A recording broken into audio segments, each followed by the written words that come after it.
Bonsoir, la question fait débat depuis longtemps sans qu'aucune réponse formelle puisse être apportée. Il n'empêche, cette étude laisse perplexe. Des chercheurs de l'ULB ont exposé des fourmis à des ondes GSM.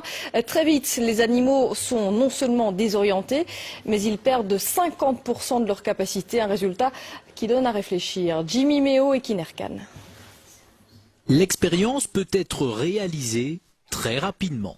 Poser un téléphone portable au milieu d'une société de fourmis et déjà instantanément, les premiers effets sont visibles. Vous voyez que celle-ci n'a plus sa locomotion normale.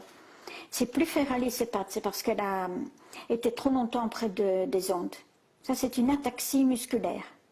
Le premier système touché est le système nerveux. Mais le système nerveux, il dirige tout. Il dirige la locomotion, il dirige la perception des signaux émis par les autres, il dirige le comportement, etc. Donc tout est affecté.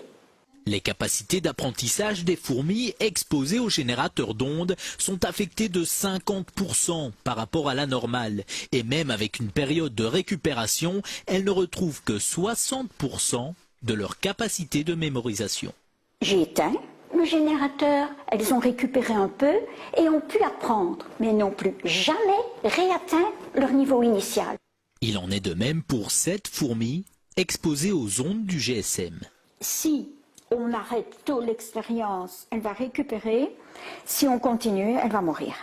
Les dangers pour l'homme sont aussi à prendre au sérieux. Par exemple, l'oreille à laquelle on colle notre téléphone est très sensible. Imaginez les structures que nous avons dans l'oreille. Nous avons des cellules ciliées dans l'oreille.